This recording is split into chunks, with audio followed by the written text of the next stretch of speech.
Audio Jungle.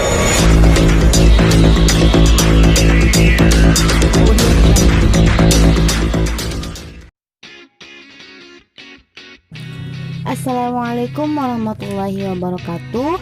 Kami dari kelompok 7 pengelolaan sumber daya pesisir kelas biologi A semester 6 dengan anggota Asep Suryadi Muharram, Dede Yusuf, dan EF Marfuah. Sumber daya pesisir memiliki produktivitas yang tinggi sehingga kawasan pesisir akan rentan terhadap permasalahan yang akan berdampak dari berbagai aspek seperti aspek ekonomi, sosial, dan ekologi. Adapun permasalahan yang kami temukan di wilayah pesisir yang kami observasi diantaranya pencemaran sampah, pembangunan perumahan dekat dengan wilayah pesisir, belum adanya pasar ikan, pengelolaan tambak udang yang terbengkalai, dan tata ruang hutan mangrove yang tidak sesuai. Untuk lebih jelas dan mendalam, silahkan simak video kami sampai akhir. Check it out! Assalamualaikum warahmatullahi wabarakatuh. Perkenalkan, nama saya Dede Yusuf, mahasiswa Tadris Biologi IAIN Syekh Nurjati Cirebon dari kelas A semester 6. Sebagaimana yang telah dijelaskan di awal, bahwasannya kelompok kami ini mengobservasi wilayah pesisir yang ada di Kabupaten Cirebon. Yang telah dijelaskan bahwasannya terdapat banyak aspek-aspek yang mempengaruhi masyarakat di daerah pesisir tersebut. Saya akan sedikit menjelaskan bagaimana pendapatan atau aspek ekonomi yang mempengaruhi masyarakat pesisir di kawasan yang telah kami observasi tersebut. Yang pertama bisa dilihat bahwasannya sebagaimana yang diketahui, para nelayan yang ada di wilayah pesisir itu diidentikan dengan masyarakat yang kurang mampu atau bisa diibaratkan miskin. Akan tetapi judgement tersebut menurut saya itu tidak sesuai, karena seharusnya potensi-potensi yang ada di wilayah pesisir tersebut bisa dimanfaatkan dengan baik oleh para nelayan tersebut. Hal ini juga menitik beratkan akan adanya pembaruan apabila kita bisa mengolah atau mendaur ulang beberapa aspek-aspek yang dapat dimanfaatkan di wilayah pesisir tersebut. Baik, jika dilihat dari faktor ekonominya, sebagian besar pasti sangat berkaitan dengan sosialnya. Kita bisa lihat dari masyarakat pesisir yang sekolahnya itu tidak sampai ke perguruan tinggi. Hanya sedikit saja yang ada di Indonesia ini, masyarakat di wilayah pesisir itu meneruskan sekolahnya ke perguruan tinggi. Tentu saja hal itu akan mempengaruhi bagaimana sumber daya manusia yang ada di situ, di wilayah pesisir tersebut, mengolah akan potensi-potensi yang dimiliki oleh alam kita Indonesia ini. Jadi bisa dikatakan apabila kita sebagai masyarakat ataupun sumber daya manusia yang mumpuni dan mampu mengembangkan apa saja yang dimiliki oleh alam pesisir tersebut, tentunya bisa mampu mendongkrak perekonomian di masyarakat pesisir tersebut. Sebagai salah satu contohnya yang telah kami observasi di sana itu, kami melihat banyak sekali sampah yang dikategorikan sebagai cangkang kerang. Nah, hal tersebut juga bisa dimanfaatkan oleh kita. Cangkang kerang tersebut dijadikan sumber kerajinan. Sebagai salah satu contohnya, hiasan di dinding, hiasan untuk vas bunga, gantungan kunci, vas kaca, vas foto, dan lain sebagainya. Selain itu, apabila dari faktor ekonomi tersebut bisa dikembangkan, misalkan contohnya, apabila kita melihat akan adanya penghasilan yang diperoleh apa adanya dari nelayan tersebut, hal tersebut juga bisa mempengaruhi tingkat ekonomi kesejahteraan masyarakat yang ada di pesisir tersebut. Kalau misalkan kita sebagai masyarakat pesisir apabila mengambil alternatif lain, sebagai salah satu contohnya yaitu merantau ke daerah perkotaan. Jadi masyarakat pesisir tersebut tidak melulu menjadi nelayan sebagaimana turun-temurun dari kedua orang tuanya. Misalkan anak tersebut itu merantau ke Jakarta untuk mendapatkan pekerjaan baru, pulang ke daerah pesisir tersebut, anak tersebut bisa mengembangkan potensi apa saja yang akan menjadikan perekonomian di masyarakat pesisir tersebut bisa lebih baik lagi. Sebenarnya sumber daya alam yang ada di pesisir ini sangat bagus dan mumpuni, akan tetapi masih banyak yang dieksploitasi dan sebagai masyarakat tersebut belum bisa mengolahnya dengan baik dan benar. Faktor-faktornya baik bisa dilihat dari faktor eksternal maupun internal.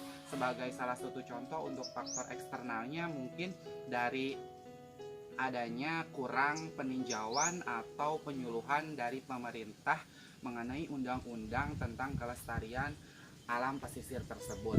Nah, oleh sebab itu kita sebagai mahasiswa biologi yang notabene menjunjung tinggi slogan konservasi harusnya bisa memperbaharui ataupun memberikan kontribusi yang lebih terhadap masyarakat pesisir, terutama dari segi ekonominya, sehingga mampu memberikan sumbangsih yang lebih baik lagi kepada masyarakat pesisir tersebut. Terima kasih. Bismillahirrahmanirrahim. Assalamualaikum warahmatullahi wabarakatuh. Perkenalkan, nama saya Asep Suryadi Muharram, akan melakukan eksplorasi dalam rangka memenuhi tugas akhir semester pengelolaan sumber daya pesisir yang akan saya lakukan, yaitu di Pantai Klayan, Desa Klayan, Kecamatan Gunung Jati, Kabupaten Cirebon. Untuk identifikasi masalah, saya mengamati yaitu aspek sosial, dan juga nanti akan dipaparkan mengenai solusi dan potensi yang ada di Pantai Klayan tersebut. Silahkan teman-teman bisa menyaksikan video eksplorasinya. Oke, aspek sosial yang dapat diamati pada kawasan daerah pesisir. Sebelumnya, daerah pesisir merupakan daerah pertemuan antara laut dan pantai. Aspek sosial yang diamati yaitu kebiasaan masyarakat yang bukan daerah pesisir banyak membuang sampah, sehingga sampah menggunduk di daerah pesisir, sehingga bisa kita amati banyak sekali sampah yang menumpuk. Hal ini akan menyebabkan terjadinya kerusakan pada ekosistem, terutama ekosistem di tanah. Selain itu, kesuburan tanah akan berkurang. Aspek sosial yang menjadi masalah di kawasan pesisir ialah kurangnya kesadaran masyarakat pesisir mengenai lingkungan, dan juga mereka hanya mementingkan pekerjaan sendiri-sendiri, terutama pekerjaan nelayan. Interaksi sosial lainnya yaitu masyarakat di daerah pesisir sangat ramah ketika kami melakukan wawancara di sana. Terus mereka juga banyak sekali berinteraksi dengan pengusaha-pengusaha yang merupakan pengusaha tambak. Adapun solusi yang dapat dihadapi yaitu harus ada kerjasama antara pemerintah dan juga masyarakat yang bukan pesisir agar tidak membuang sampah, sehingga menyebabkan sampah menumpuk di kawasan pesisir. Yang kedua, masyarakat pesisir harus aktif dalam membersihkan sampah, bisa bekerja sama dengan pencinta alam dan pencinta lingkungan. Dan yang ketiga, mereka harus senantiasa membuat bak penampungan sampah agar bisa terkontrol dengan baik sampah yang terbuang ke kawasan pesisir. Lalu, potensi yang dimiliki di kawasan pesisir yaitu potensi wisata, khususnya di daerah Klayan atau Pantai Klayan ini. Lalu bisa dimanfaatkan juga potensinya yaitu sebagai tambak udang. Tentunya harus memperhatikan prosedur pembangunan, yaitu kurang lebih radiusnya 2 km. Halo Smart People, kali ini dengan saya EF Marfuat, mahasiswi Tadis Biologi IAIN Syarul Jati Cirebon, kelas Biologi A semester 6. Saya akan melanjutkan penjelasan mengenai lingkungan pesisir dari aspek ekologis. Mengulas dari hasil observasi yang telah dilakukan, permasalahan yang terjadi di lingkungan pesisir yang menjadi permasalahan utama dari aspek ekologis yaitu pencemaran sampah. Pencemaran sampah ini diketahui berasal dari limbah sampah rumah tangga, limbah sampah pabrik, dan limbah sampah industri yang pembuangannya berujung di kawasan pesisir. Pencemaran ini pun memicu terjadinya degradasi biofisik di lingkungan pesisir, seperti erosi dan abrasi oleh gelombang air laut. Selain itu, sampah-sampah mencemari kawasan pesisir yang mengakibatkan kerusakan ekosistem yang berada di lingkungan pesisir. Sebagai salah satu contohnya yaitu ekosistem hutan mangrove. Ekosistem hutan mangrove yang berada di sana terlihat sangat memprihatinkan dan tidak terawat. Hal ini dapat dilihat dari tumbuhan-tumbuhan mangrove yang tumbuh tersebar secara tidak merata dan tidak beraturan. Selain itu, ada beberapa tumbuhan mangrove yang sudah mati. Hal ini dikarenakan tanah yang berada di ekosistem hutan mangrove tersebut hampir semuanya tertutupi oleh sampah. Berdasarkan latar belakang permasalahan yang terjadi, sebenarnya ekosistem hutan mangrove yang berada di sana dapat menjadi potensi yang baik untuk masyarakat. Sebagai salah satu contohnya, potensi yang dapat dikembangkan yaitu ekosistem hutan mangrove dapat dikembangkan menjadi ekowisata, di mana dengan dijadikannya ekowisata, ekosistem yang berada di hutan mangrove pun dapat terjaga dengan baik dan mampu menambah nilai ekonomis bagi masyarakat pesisir. Adapun potensi selain ekosistem hutan mangrove yaitu tambak udang. Nah, tambak udang inilah dapat bersimbiosis dengan ekosistem hutan mangrove, di mana nantinya limbah dari tambak udang seperti kotoran udang ataupun yang lainnya itu menjadi pupuk organik untuk tumbuhan-tumbuhan mangrove yang berada di sana. Adapun upaya yang dapat dilakukan untuk melestarikan wilayah pesisir, melestarikan ekosistem pesisir, yaitu dengan cara pendekatan pengelolaan berbasis masyarakat, di mana nantinya masyarakat akan ditingkatkan kesadarannya dan ditambahkan wawasannya terkait pengelolaan ekosistem pesisir yang baik dan sesuai dengan prinsip-prinsip ekologis dan ekonomi.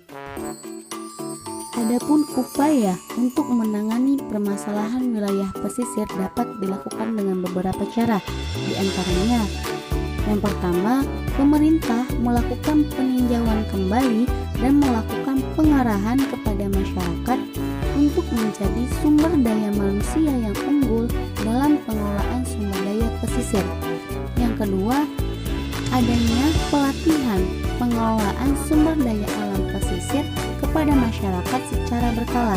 Yang ketiga, pemerintah melakukan pembangunan pasar untuk memperdayakan hasil perikanan dan nelayan di kawasan pesisir. Dan yang terakhir, melakukan penyuluhan mengenai pentingnya melestarikan kawasan pesisir untuk meningkatkan kesadaran masyarakat akan pentingnya melestarikan kawasan pesisir. Semoga video eksplorasi yang telah kelompok kami lakukan bisa bermanfaat untuk semua. Jangan lupa komen, subscribe, and likes. Dan terima kasih. Wassalamualaikum warahmatullahi wabarakatuh.